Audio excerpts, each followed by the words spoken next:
هەرەسێنانی شۆڕشی ئەیلول لە ئازاری 1975 هاوڵاتیانی کوردستانی تووشی نائومێدیەکی زۆر کردبوو. حکوومەتی عراقیشی دڵخۆش کردبوو کە جارێکی تر شۆڕشی کورد سەرهەڵ ناداتەوە. ئەم وتەیە لە یەکەمین بەیاننامەی یەکێتی نیشتیمانی کوردستاندا ڕەنگی دابووە.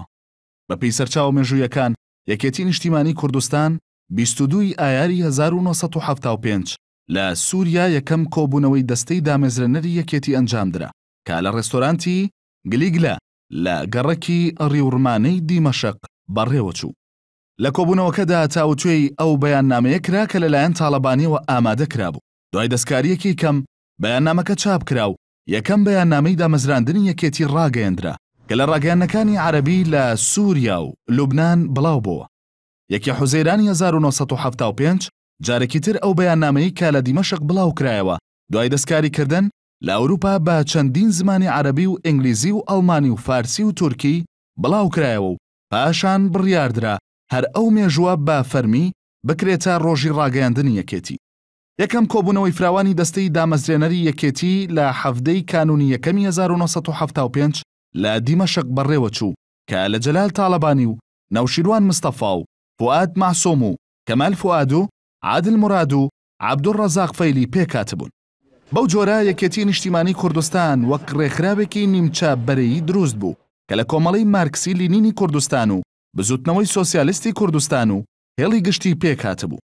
تاڵەبانیش بوو بە سکرتێری گشتی. وەک سەرکردەکانی یەکێتی خۆیان ئاماژەی پێدەکەن دامەزراندنی یەکێتی لەو پێناوەدا بوو کە چەک بداتەوە دەست پێشمەرگە.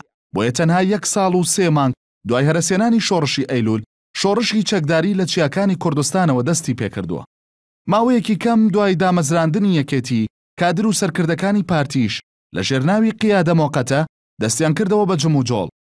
یەکێتیش ئەمەی بە مەترسی بۆ سەرخۆی دەزانی و پێی وابوو کە بۆ دژایەتی ئەوان چالاکیان دەست پێ کردوتەوە. ساڵی 1970 شەڕ و پێکدادانی قورس لە نێوان هێزەکانی یەکێتی و قیادە مۆقەتەی پارتی لە ناوچەی هەکاری باکووری کوردستان ڕوویدا بەهۆی کوژرانی ژمارەیەکی زۆر لە پێشمەرگە و سەرکردە سەربازەکانی یەکێتی ئەو ڕووداوە بە کارەساتی هەکاری ناو دەبات. سەرکردەکانی یەکێتی وەک خۆیان ئاماژەی پێدەکەن ئامانجی ئەوان لە هەڵگیرساندنەوەی شۆڕش بۆ دژایەتیکردنی ڕژێمی باس و بەدەستێنانی مافەکانی گەلی کورد بوو. بەڵام بە درێژایی ساڵانی 1970 بۆ 1973 لە شەڕێکی ناوخۆی قورسدا بوو لەگەڵ پارتی و شیوعی و حیزبی سۆسیالیست.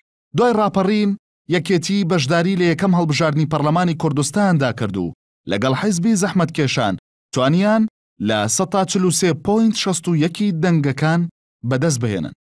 ساڵی 1994 جارێکی تر یەکێتی و پارتی کەوتنەوە شەڕی ناوخۆ.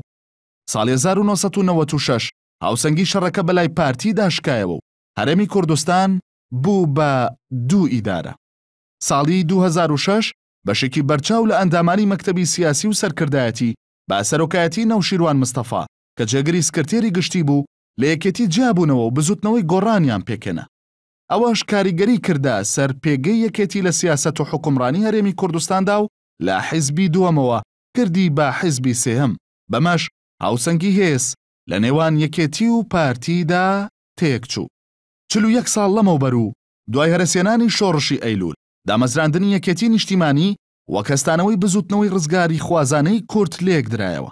لە ئێستاشدا دوای ڕێکەوتنی سیاسی نێوان گۆڕان و یەکێتی بەشێک لە لایەنگرانی یەکێتی ئەم ڕێکەوتنە بە هەستانەوەی یەکێتی دادەنێن.